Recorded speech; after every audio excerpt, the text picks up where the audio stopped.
the present time. My service branch was Army and World War II. And my height and rank, highest rank was a T5, which was a vehicle driver or company. I drove a company commander. It's during the occupation, of course, but on the front lines, I was just a rifleman. Okay. PFC. And is there anything else on there? Let's see, the dates of service.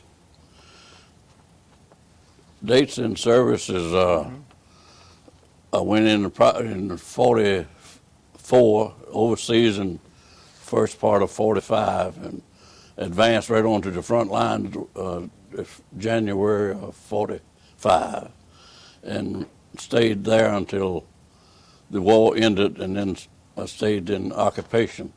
Okay. And I wound up. Let me ask you, go ahead, we'll get on to that. Just read down at the bottom there, the interviewers and the camera and sound operators.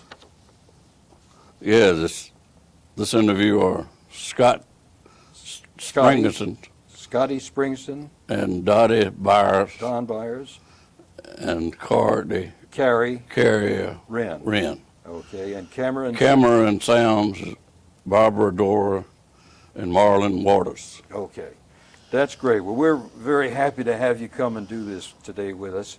I think, first of all, I'd like to start with a little background about your youth, just before you go into the service. Where did you come from? What was your home, and what were you doing? I was born and raised in Buckingham County, near Dillwyn, Virginia, and raised on the farm. I just 12 children total.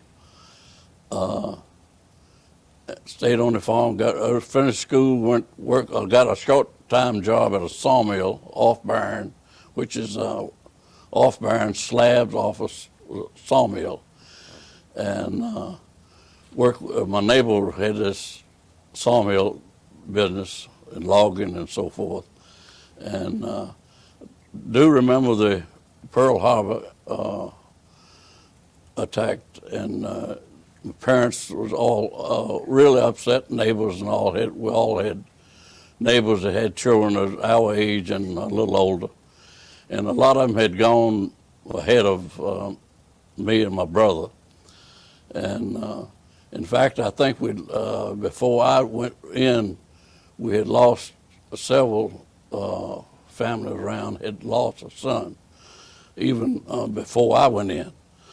But it was a little. I went ahead and waited and signed up and registered when I got 18, and of course my brother and I, oldest brother, was he had gotten a couple of deferments during this time, and so when it come around, I think he'd gotten 2 deferments because he was a year and a half older than me. And by that time, when I become 18, I told him, I said, well, I don't think I'm going to try to get a deferment. I'll just go ahead and go in. So he said, well, I think I will too. So it wound up that they called both of us at the same time. We went in, inducted in Richmond, and went to Fort Meade, Maryland, I believe, for after I got in and went in. Okay, let me ask you to back up a little bit, and specifically the day that it was announced that the Japanese had attacked Pearl Harbor. What were you doing, and what was your reaction?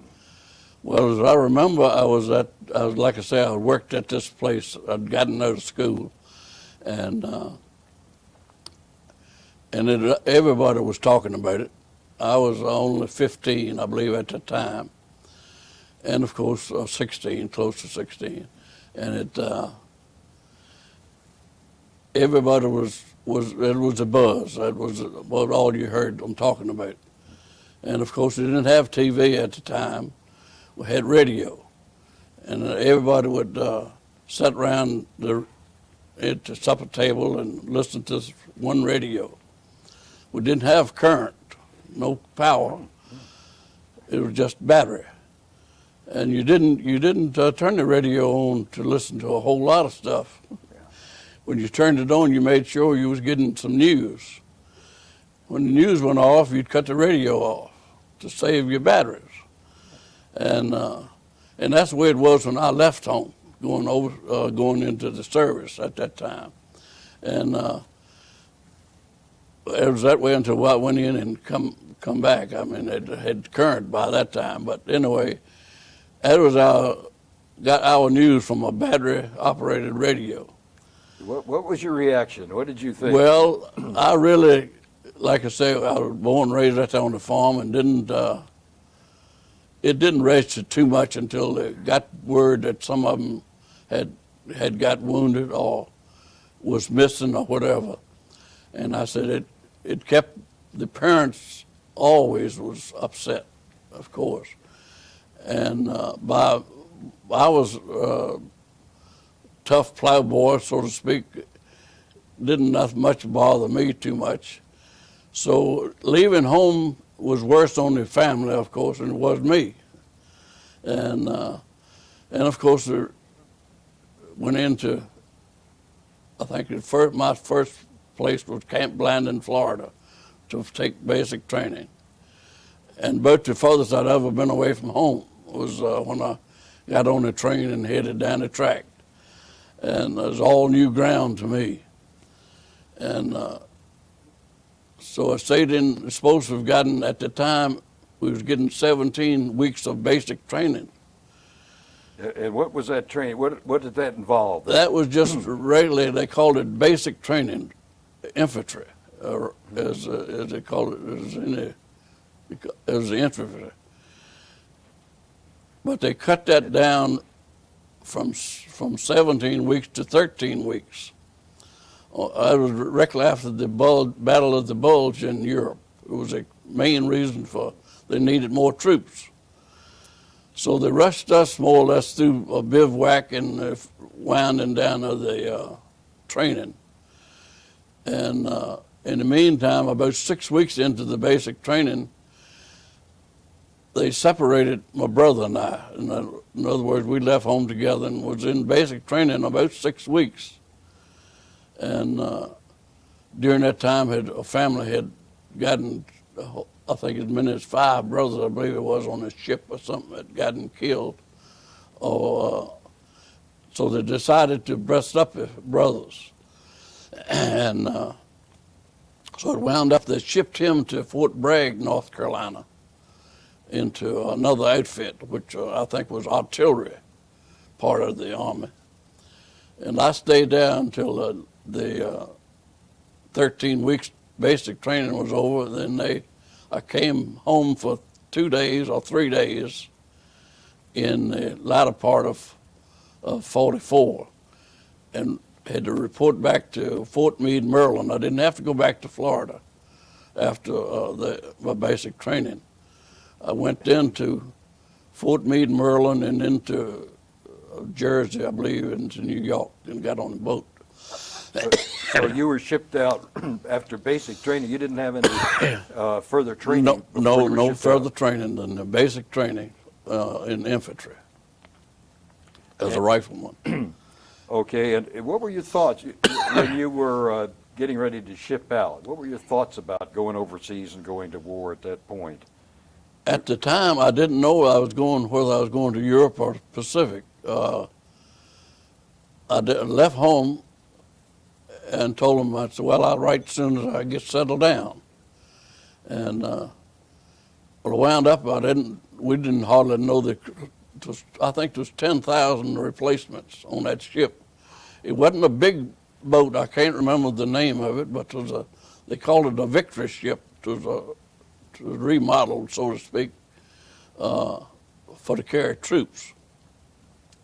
But I do remember they said there was 10,000 of us on it.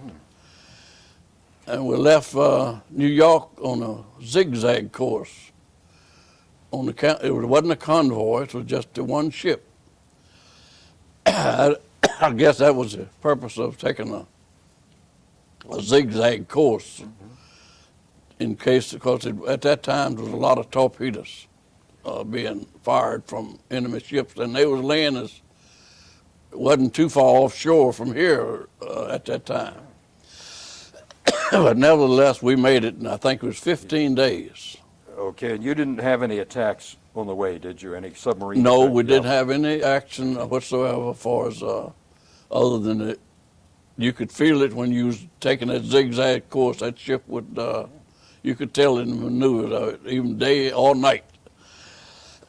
And I know I had a friend of mine that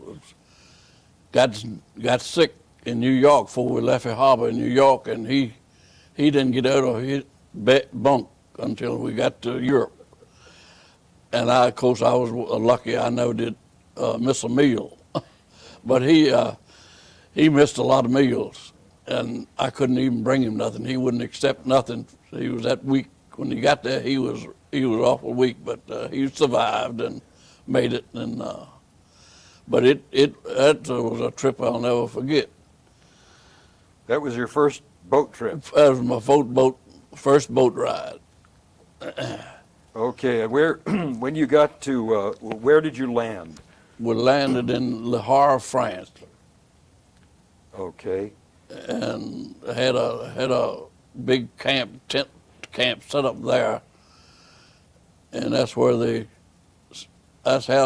they split us up. For as so many went some place and so many another, but I know they did, and we all left our own trucks and trains. I believe it a train. I believe I got on train and went to Germany, headed for Germany, they said.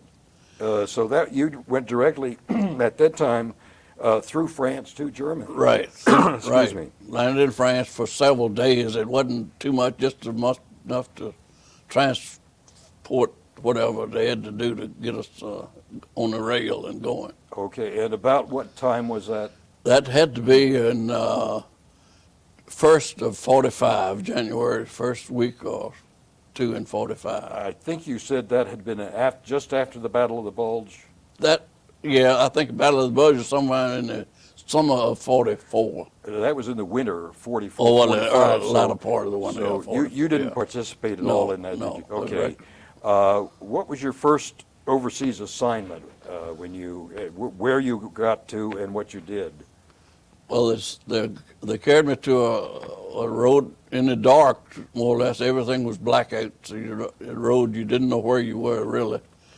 We got to this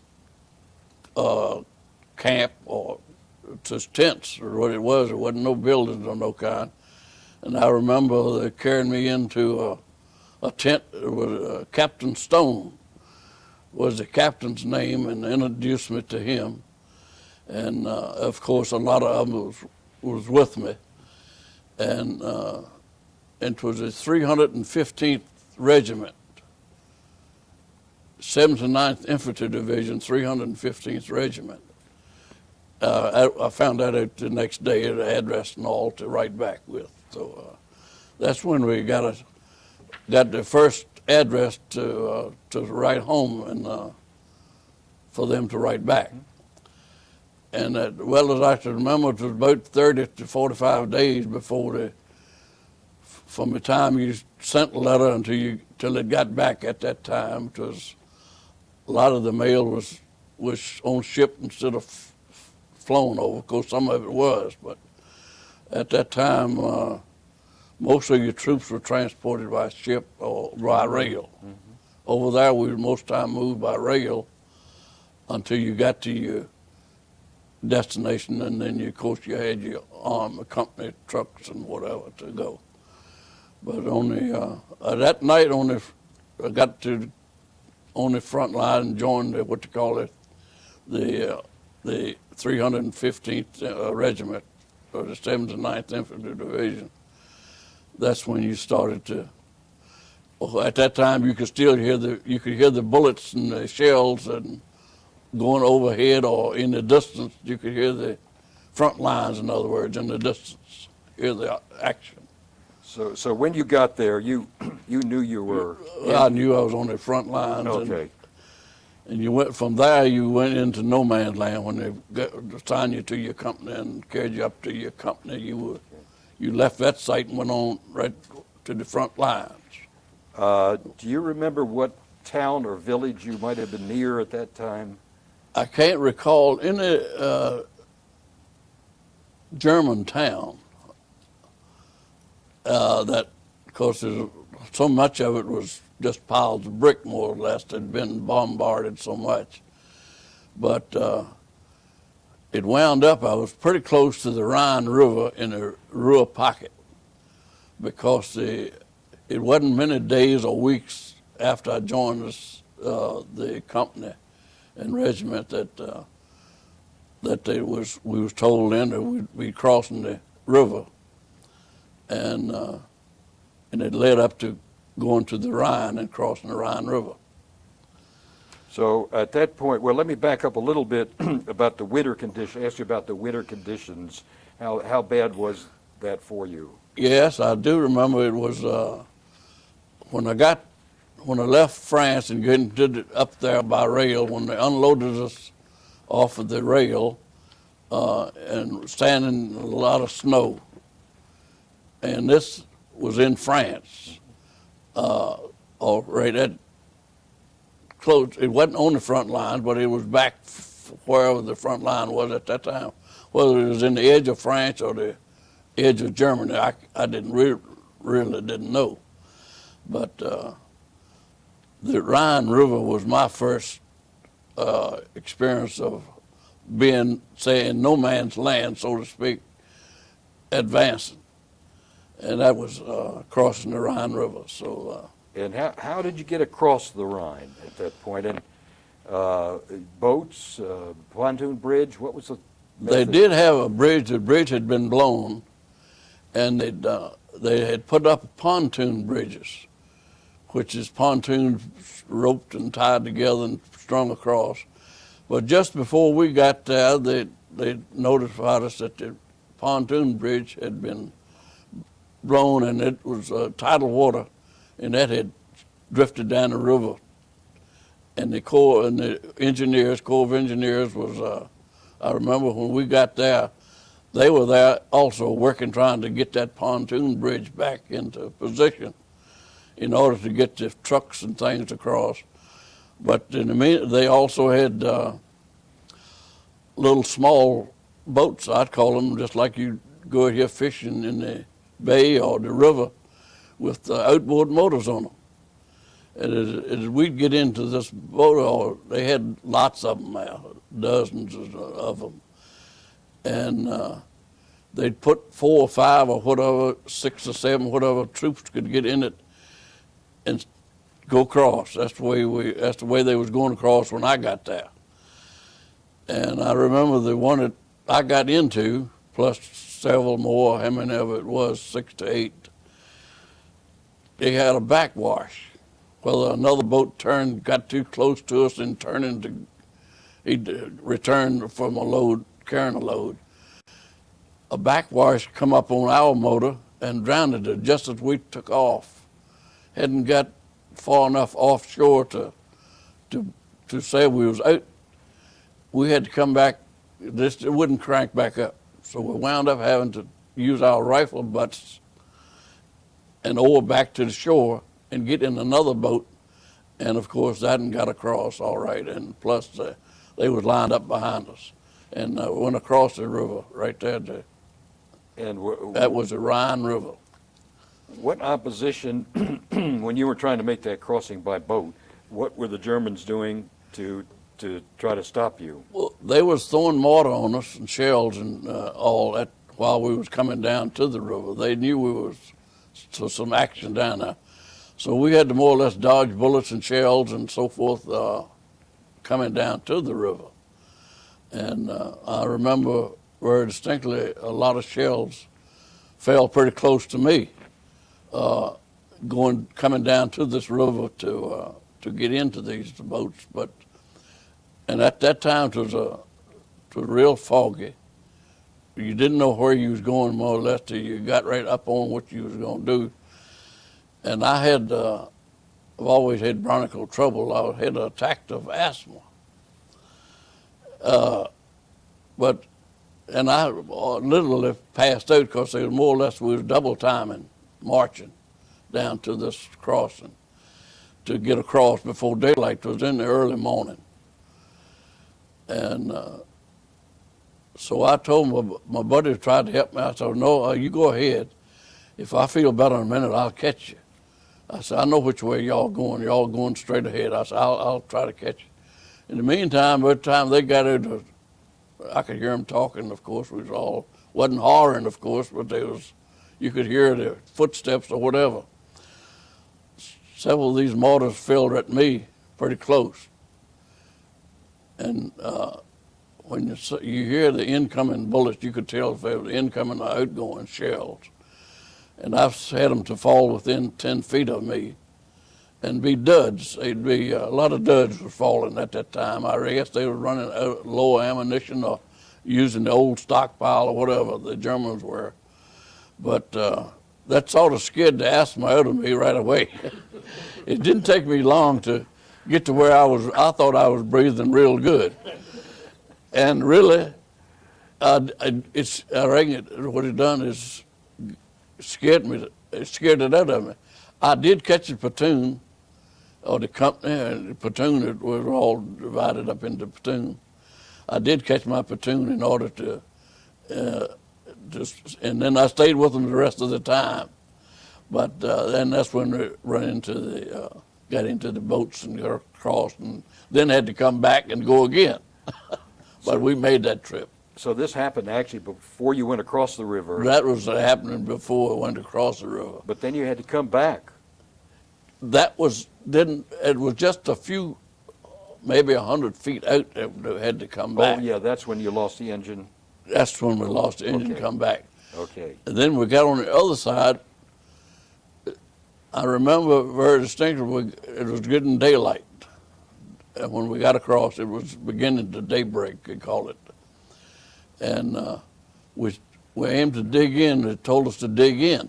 That means dig a foxhole. Well, we hadn't hardly got started doing that. We had our shovel with us on our pack, on the back. I think everybody had got started. Of course, they was digging pretty fast. They weren't losing much time. And by the way, I was feeling like the others, I reckon. I was digging fast as they were. And shells were still coming here and there. And before we finished the foxhole, we had to advance again. They told us we had to go to another position. And of course, they said, put your packs up and get ready to move out. And that didn't take long either to do all this. So we had to go across this field. It seemed like it was we'd call it a cow pasture on the farm. And it was horses out there and cattle. I remember seeing the cattle and the horses out there, and we heard planes coming in. And that's when the Germans sent in the plane and strafed us because it had been so cloudy and dark in the early hours that they couldn't get into us to strafe us. But they did come over at that time and strafe us. And they tried to knock that bridge.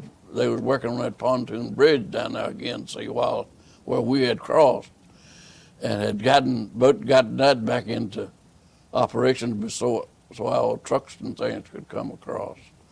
But and they strafed us.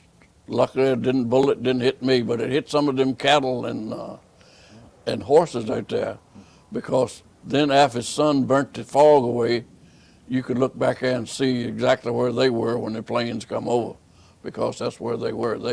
Bullets hit them, and how many men it hit, because you never look back, so to speak, because they had the people that take care of the wounded. We very seldom had to do anything. You got wounded, you'd go ahead. You'd still go as long as you could. And your medics would take care of the wounded. And I never had to help carry anybody, but I've seen them being, after they gotten hit, but you couldn't do nothing. So you couldn't tell for sure. You couldn't tell for sure. After the strafing attack, right. How many men had gotten hit by No. them? Okay. And So you were at that point, you were still moving ahead into into Germany. Into Germany. I don't know what that first town was. I don't remember that. I know it was a factory over there because before that evening before we went across there, we could see that it was a manufacturing town or something was over there. They could tell by the smokestacks a distance way off. And how long were you in that general area before they pulled you back? Did they pull you back?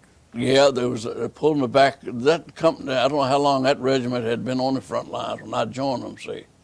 And over there, they had so many days on the front, so many days in, you pull back the rest. It don't mean you had to pull very far back. But I had been up there, say, less than 3 weeks or less. And they come around and say, we're all going back on a break. I said, well, break? I mean, we just got here. I mean, they talked to one another, but you didn't say nothing but yes, sir, to your superiors. But you don't have privates good talk. I was an old country boy. I said, man, we just got here, or something like that, And of course, some of them are older and been there all the time.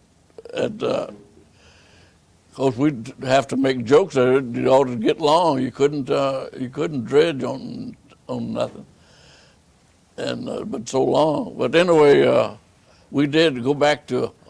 I believe we went on back to Holland that day. They gave us a good break, 15 days or more. Okay. So I remember going back into Holland, and everything was just a neat and clean back there. It was a clean country. Streets, they'd get out there and sweep the streets sometime, every morning, looked like it in front of you.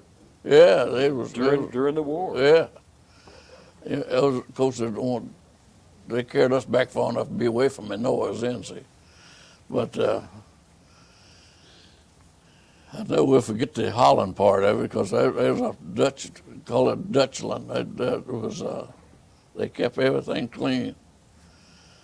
But anyway, we got back to the front lines and they just I know several of the towns we went through with was just rubble. You had to fight your way through to get over it and more or less house-to-house combat there in that rural pocket where it really ended. But most of the people were gone. We didn't run into but we had to more or less go through them and check them even if the buildings were half blown out, you still had to check it for snipers or whatever. But there weren't too many civilians left. No, they had advanced and gone to somewhere else, or they had gone to another place. Well, at that point, you were moving pretty fast. Yeah, Is that right? Oh yeah. It didn't stay long. By the time you got situated, we going to advance somewhere else, go somewhere else. Well, they tell us.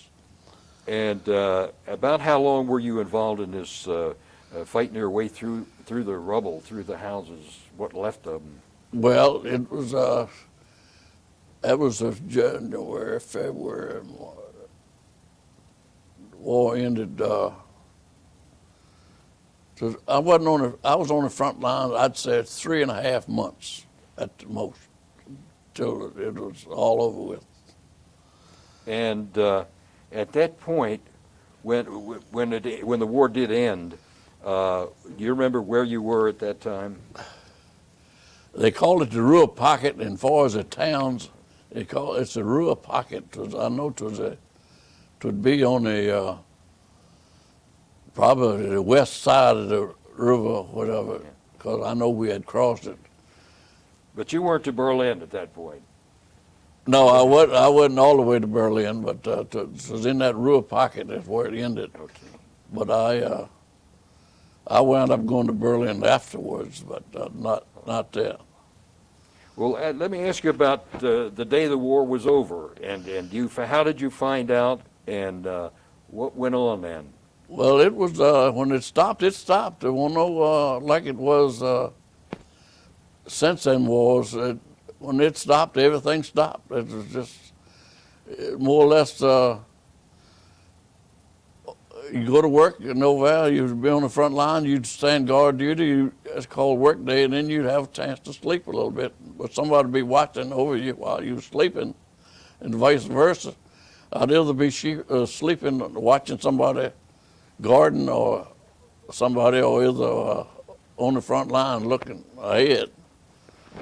So it's more, we played it just like it was working and off and on duty. I guess you felt relieved, did you, or what was your sensations at that point? Well, we was, and I said, wonder when we're going home. That would be the next question. We through here, when we're going home, and we didn't know until you was told where to go to. Okay, from there, the war is over. The fighting is through. What was your next assignment after that? For some reason or other, I wound up in occupation at Palace of Justice. That's the Supreme Court where they had the war criminals were, at the Palace of Justice. And I wound up in a supply room in the Palace of Justice, carrying typewriter paper, typewriters and things to this big court where they was trying the war criminals. If they'd have captured Hitler, I'd have seen him. But they didn't capture him. I saw Goring and Hess. I saw all of the ones that they did capture. I've seen him coming in and out the courtroom. And I was guarding him, but I could see him when they come in because I'd be bringing. My job was just bringing office supplies in out to your lawyers and whoever that was in there needed typewriter paper, typewriters or whatever. And but you'd see these war criminals or the key, yeah, the key German war figures. How did they look? Were they probably in good health at that point? Yeah, they still made them wear that uniform to make sure that everybody knew who they were, and of course they was as you know was well guarded. But like I say, I remember Goring. I think he wound up committing suicide, or one of them did in his cell or wherever they kept him. I never did go to that where they kept him. But I could see him when they brought him into the courtroom, and they'd sit down. And but he was a right chunky sort of a fellow, as well as I remember him. He was sort of stout. And you get more or less he set out from the others. Yeah. You also did. You escorted some of the. Yeah, judges. I think the Palace of Justice, Supreme Court Justice, I can't for his name, but he was the highest Supreme Court Justice at that time. He came over there during the first of the trial to help get them set up. I can't think of his name now, but it was at that time in 46 is when that 45 and 46. 46 is when the war trial was going on. Okay. Well, at one point, your brother visited your outfit. That was at that time, was it? That was at the Palace of Justice, yes. We had, of course, was riding back and forth home, and I found out that he came overseas about 30 to 45 days later than I did. I went over in early 45 when I got there. He come over sometime later, but he was in a different outfit. But at somewhere in the latter part of 45, he was in Rüsselsheim, which was out of the town of Frankfurt, Germany. This Palace of Justice was in Nuremberg, Germany, and he was stationed in a little town, Rüsselsheim, right outside of Frankfurt, Germany. And what was his name? Stuart M. Thomas. Okay. Stuart Thomas. And He's always called Maynard, but he went by the name of Stewart in the Army. And But I was at the Palace of Justice one day, and somebody come and told me, says, somebody at the front wants to see you. And I said, well, who is it? He says, your brother. Well, I was surprised. I had been writing home to my mother, and she had been writing to tell him where I was and vice versa. And so she wrote and told me that he was stationed somewhere around Frankfurt, Germany. And but I was a little surprised to see him come up. He'd come up in a convoy. I think they had sent him on a detail. He was a motor sergeant in his 41st Field Artillery. That's where he was in, headquarters of 41st Field Artillery. So we talked, and I carried him down to showed him where I lived and where my quarters were, which was in the basement of the Palace of Justice. And so we was talking. I introduced him to my friends and comrades, so to speak. And he says, I asked him, I said, how about trying to get a transfer and come over here where I am? I said, we got a nice setup here now, where I am now. He said, I don't know, said, I like where I am. Said, I got a chance to advance where I am. I said, well, you better stay there then. I said, I'm toting typewriters and carrying paper around here to the office. I said, I enjoy it. But I said, let's go see my company commander and see what he says. I said, he had a couple of hours, he said, he could spare. And he had some men out there waiting for him, of course. He was leading a little 2 or 3 truck convoy, so to speak. And so I went to see my CO and told him the situation. I said, he likes where he's at, and we're just wondering what arrangements have got to be made for me to get transferred to his outfit. I said, y'all can do without me around here now. Done finished the war.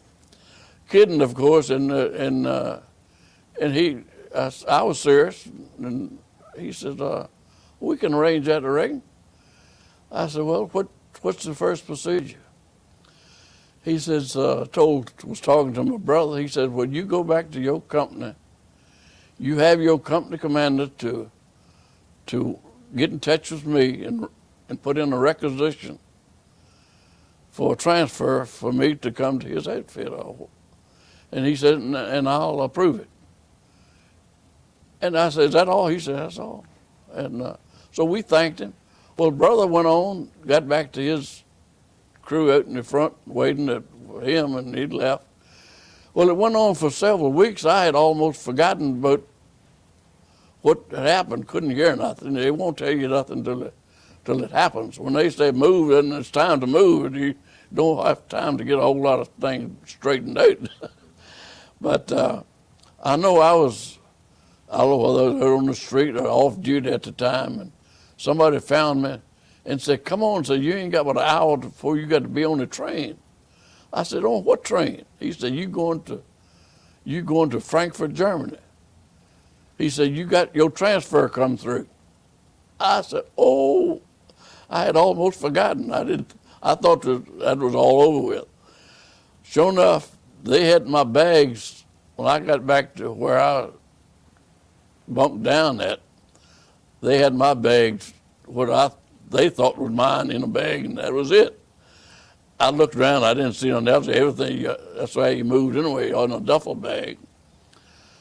So they put me on a train, carried me to, they carried me ready to put me on the train and said, arrangements has been made, somebody will meet you when you get to Frankfurt, Germany. This was somewhere around 11 o'clock at night that they'd put me on this train. And I remember riding through several towns, whatever they were, but I wound up in Frankfurt. And next morning, it must have been 6 or 7 o'clock or 7 o'clock or better. Sure enough, I was out there with my duffel bag, and somebody kept coming around and said, "Are you Thomas?" I said, "Yeah." He said, "Well, you supposed to go with me." I said, "They want my brother." So I said, "Well, where am I going?" "Just come on." You didn't say that so much, but I said, "All right." He said, "You going? We're going into Richelieu." I didn't know where Richelieu was. Come to find out, it was sort of outskirts of Frankfurt, and I do remember it was an automobile factory there, and it was a pretty well a lot of manufacturers there. But he had his outfit there, headquarters of 41st Field Artillery, and so I stayed there then until we come home. We come home together. He was my sergeant, so to speak. After I got to his outfit, they put me in his platoon, and he was my sergeant. And he did advance on to staff sergeant, and I made T5 during that hitch there, which was a driver. I drove a assistant company commander for around wherever he wanted to go, and acted as a policeman, so to speak. He was a real Captain Bazaar, I believe was his name, a real funny name. And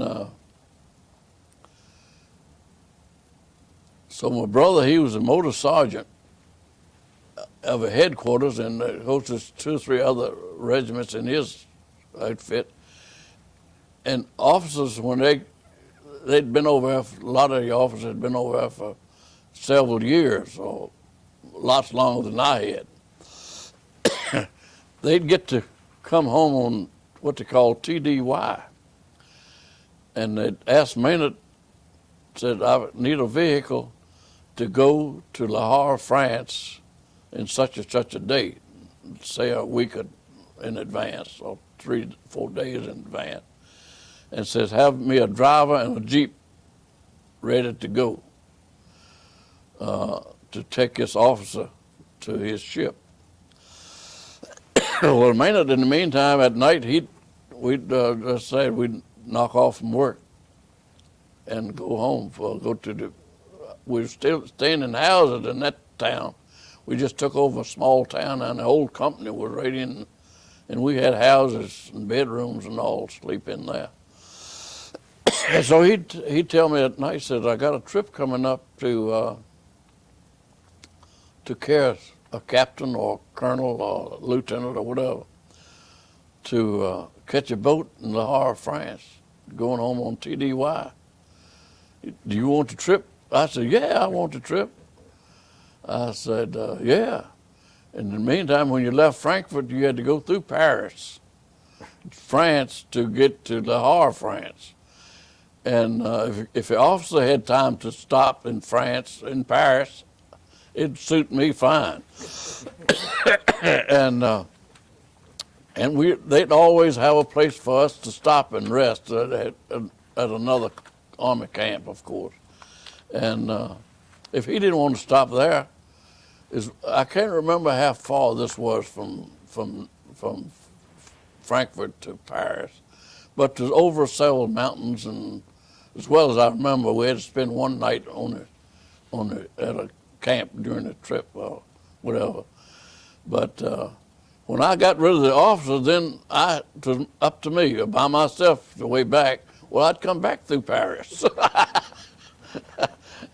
But when I left my headquarters, when I left with the Jeep, they'd give you a dispatch for to travel with, and that was your pass to be for the vehicle, see.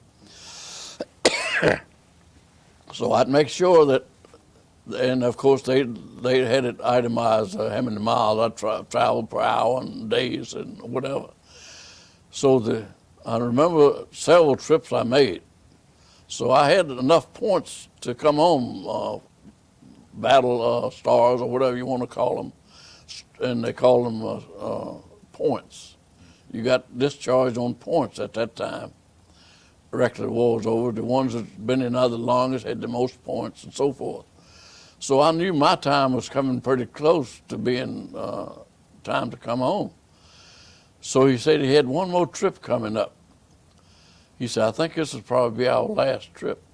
Said our points, we both had the same amount of points to come out. Time in service, time in battle, and so forth counted. So I went to the sergeant major to get a pass for the vehicle, and so it'd been getting seemed like to me we'd been getting a 4 or 5 day pass. So I went and asked the sergeant major for extra days, 2 extra there. I said, I want to spend some time in Paris. And of course the sergeant major's office was here in this office, and the colonel had come to command and so forth down the hallway, just small buildings and just regular houses. So I went in and asked the sergeant major about a 15-day pass. And he says, 15 days? I said, yes, sir, that's what I'd like to have. He said, I said, well, I want to stop in Paris and get my brothers and sisters some souvenirs, get myself some souvenirs. And I said, having trouble, I said, I'll be back in plenty of time, but I'd like the pass to be 15 days so I won't have to be worried. Because if you went back that time, if you got caught at that, another MP or MP would catch you. So I told him, I said, so he said, no way. Well, I was sort of asking him why. I wasn't arguing with him, but I was wanting to know why I couldn't have that extra day or two. So it happened to be in range where the company commander was a colonel, I believe he was. Anyway, there was a colonel coming in there. He heard us talking. And he said, what's wrong, Corporal? I said, well, I was trying to talk a sergeant major into an extra day or two on my pass for I said, I got this last trip, I think, coming up. I'm getting enough points to get out of here. I said, I'd like to spend the extra couple of days in Paris, look around and buy some souvenirs for my family.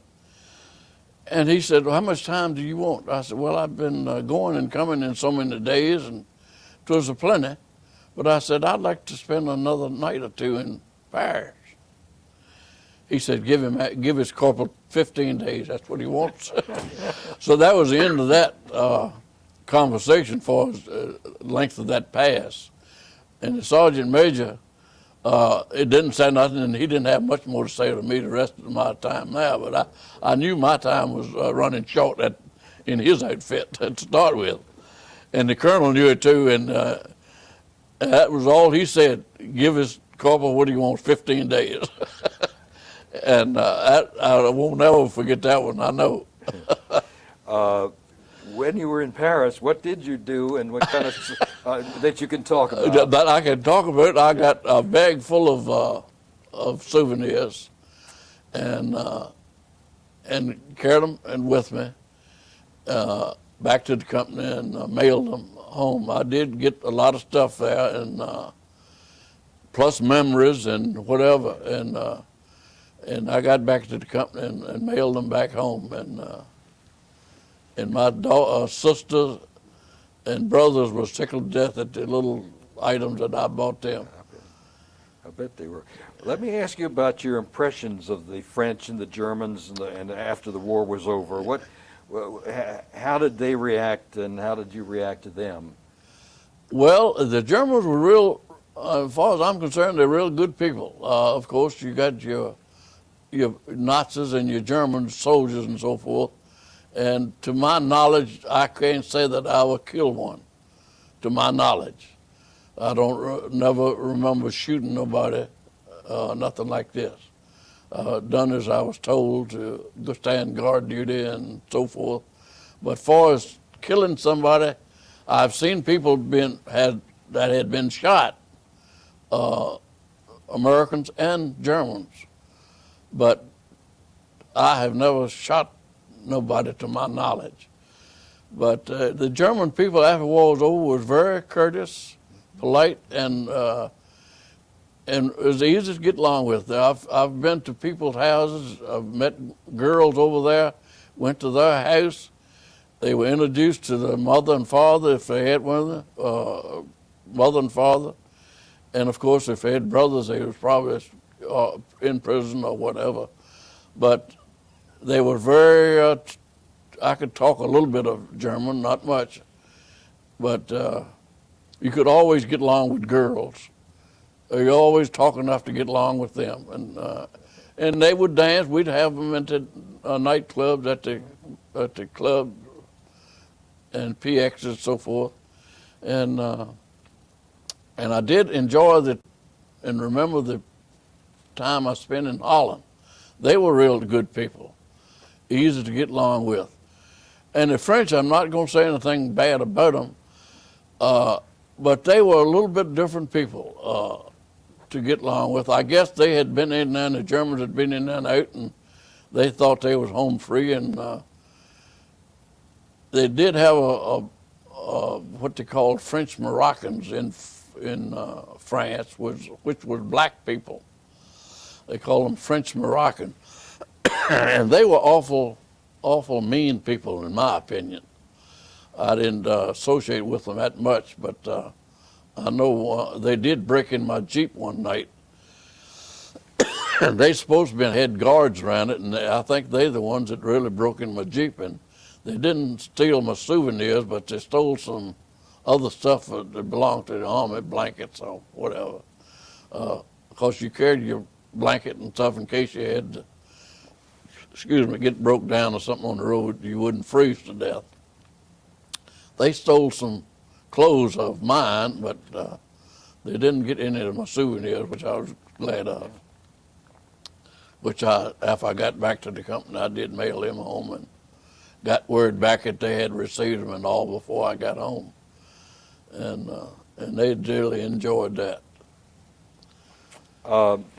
Quickly, you might talk a little bit about your return to the States. When did you leave Europe and get out of the service? I think you got out of the service, did you, when you got back home? Yes. I got back and was come back into New York again, and was sent then to wound back up at Fort Meade, Maryland again, and got my discharge. My brother and I came back on the same boat that trip. It was a bigger boat than the one I went over on, and I don't recall the name of either one of them, but it wasn't as crowded coming back as it was going over, that's for sure. They had every hallway and alley and everything was swung with the swinging cots, so to speak, in that one going over. Like I said, the 10,000, I was on a small boat. They said, I never did, you couldn't count them, so that's for sure, individually. But so it was quite an experience. Well, let me ask you, of all of your experience in the service during the war, what would you consider the highlight of the experience? What was the moment, if you could pick one out, that really sticks in your mind? Well, the Palace of Justice, of course, is one. I don't think I'll ever forget of seeing the prisoners of war. And I can't hardly express their expression on their face. You could tell there was guilt. And of course, I never did speak to them. But and of course, crossing the Rhine River was another adventure, so to speak. The experience of getting to the river and getting bogged down, had to change boats. It wasn't you couldn't call it a ship. I guess it was a little rowboat, more or less. And getting across the other side, being strafed, and digging in, and then finally being over with. Those few things like that you'll never forget. Yeah. Uh, what did you get? What did you get out of it? What is your feeling about what the experience did for you? I mean, you went in as a young man. How were you changed when you came out? Well, like I said, before I went in, I think I had been to Richmond. I'd never seen an ocean. I had been to Buckrow a couple of times before I went in service. But seeing the ocean, you can't see the ocean from Buckrow. And so actually I couldn't never, being away from home, I guess I come back as a man instead of a boy. But it was all experience. Every hour of it, so to speak, was new ground, walking on new ground. Interesting that so many of the people we've interviewed have said, I went as a boy and I came back as a man. Yeah. It's interesting how many people say that. Anyhow, Scotty, do you have any questions you'd like to ask? I appreciate you coming in and talking to us. Well, I know I didn't cover all of it. No way you could do that. But the highlights, I think, things like that, I'll never forget. Like like going to Paris and picking up souvenirs, and how my brothers and sisters enjoyed that. I know my youngest sister, when I got back, she was only just a small girl, and a little bigger than when I got back. 2 years makes a lot of difference when you don't see your brothers and sisters for a while. And I know I'd been there a while, and I said, well, what did I send you? I was trying to, and I sent her an accordion, little small accordion. And she kept it, she was up a teenager, and I don't know whether, I reckon it just probably dry rotted.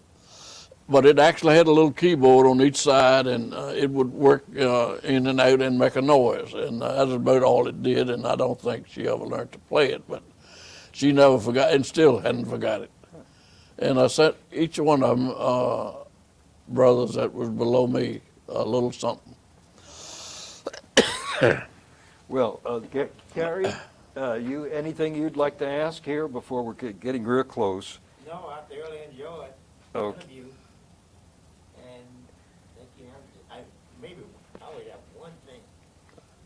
When you cross the Rhine, I've heard a lot about crossing the Rhine going into Germany. Yeah. For the first time. I guess maybe you said it, but I didn't hear it. But how did you feel when you were about to cross the Rhine? Not so much from how afraid were you going down that hill, getting into the boats? I mean, could you really think? Just Well, that was right after my asthma attack. Now, don't forget, I told you about that. So I was sort of relieved to get a place to sit for just a minute. I had been, so to speak, double time in marching and out of breath and wheezing. That's what comes with asthma. But that had scared out me enough to keep up with my company. And I was sort of, but it did, you hit a river, it's usually, in a lot of places, you don't go straight down to a bank. It's what we used to call a low ground, going to the river, and on the other side would be the same thing. Of course, now some rivers is cut sharp. I remember the James River, it's got some, you go down and you got some deep cliffs down to your water, including up around Chickahominy down that river. But this looked like you went across a low ground or pasture, and you got to the river's edge, and that's where it was. It was just like it was tidal water, because that bridge, they had blown it out, this pontoon bridge, after the main bridge had been blown. They put this pontoon bridge in, and that had drifted after somebody had cut the cables or bummed it out. Had swung down the river, and the Corps of Engineers was there at that time trying to pull that back up and get it in line to dog off. In the meantime, they did that, and the trucks come over that day, about the middle of the day, a little after, when the trucks got across. So they did pull that bridge back into position. Well, I But we think- had to cross on that boat because the pontoons wouldn't carry us across. Well, I think we are running out of the tape. It's about the end. And Well, I think I- it worked out damn well. Well, I enjoyed it. I enjoyed telling you, and like I say, I didn't cover it all, and I dare not try to. Right. Well, thanks very much for your help.